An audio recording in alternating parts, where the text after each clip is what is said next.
అంటారయ్యా అంటే వాళ్ళకి ఎటువంటి నోటీస్ లేదు, నాకైతే నోటీస్. ఏమి అంటే గనక వాళ్ళ అధికార పార్టీ నాయకులు అండదండలు అన్నీ ఉన్నాయి, చిన్నబాబు హస్తము అంతా ఉంది.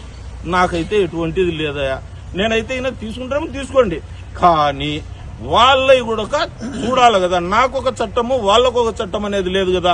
విద్యుత్ ట్రాన్స్ఫార్మర్లలో ఏట్లో అసలు ఏటికి అనేదే సగిలేటికి అనేదే మోటార్ కనెక్షన్ కానీ ఎటువంటిది ఇవ్వకూడదు. అసలు సగిలేటి వాళ్ళే దాని మీద వచ్చేసి సెక్షన్ తీసుకోవాలా, కేసులు మునాయించాలా.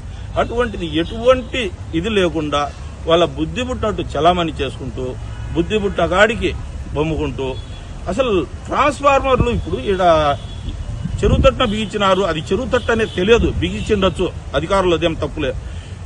ఏట్లో ట్రాన్స్ఫార్మర్లు బిగిస్తా అంటే కనుక అది ఏర్ అనేది తెలియదా? ఏర్ అది అనేది తెలిసి కూడా కరెంటు అధికారులు వచ్చేసి బిగియడం అనేది చాలా బాధాకరమే కదా. పైగా చెప్పిన తర్వాత కూడా ఒకటిసారి పట్టు 4 సార్లు అర్జీలు ఇచ్చి చెప్పినా కూడా ఇంకా దాన్ని అలాగనే ఉంచడం కూడా భావ్యం కాదు.